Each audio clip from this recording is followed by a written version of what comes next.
રાજ્ય સરકાર અને પોલીસ વિભાગ દ્વારા વ્યાજખોરો સામે એક વિશેષ ઝુંબેશ ચલાવવામાં આવી રહી છે, જે અંતર્ગત આજે પાવી જેતપુર પોલીસ સ્ટેશન ખાતે એક મહત્વપૂર્ણ બેઠકનું આયોજન કરવામાં આવ્યું હતું, જેમાં વ્યાજખોરોના વિષય ચક્રથી સામાન્ય જનતાને બચાવવા અંગે વિગતવાર ચર્ચા કરવામાં આવી। આ કાર્યક્રમમાં પાવી જેતપુર ટાઉન એસબીઆઈ બેંકના કર્મચારીઓને ખાસ સાથે રાખવામાં આવ્યા હતા, જેથી જરૂરિયાતમંદ લોકોને સરકારી લોન અને બેન્કિંગ સુવિધાઓ વિશે માર્ગદર્શન મળી રહે।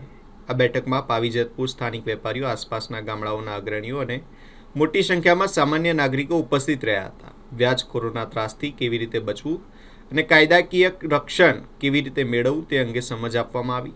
ખાનગી વ્યાજખોરો સામે જવાને બદલે બેંકમાંથી સરળતાથી મળતી લોન લેવા માટે એસબીઆઈના અધિકારીઓ દ્વારા માર્ગદર્શન આપવામાં આવ્યું હતું। જો કોઈ વ્યાજખોર ધાકધમકી આપતો હોય તો ડર્યા વગર પોલીસનો સંપર્ક કરવા ખાસ અપીલ કરવામાં આવી છે। પોલીસ દ્વારા જણાવવામાં આવ્યું હતું કે કોઈપણ સામાન્ય માણસ વ્યાજખોરીના રવાડે ચડીને પોતાનું જીવન બરબાદ ન કરે અને કોઈપણ મુશ્કેલીના સમયે તુરંત પોલીસ સ્ટેશનનો સંપર્ક કરે।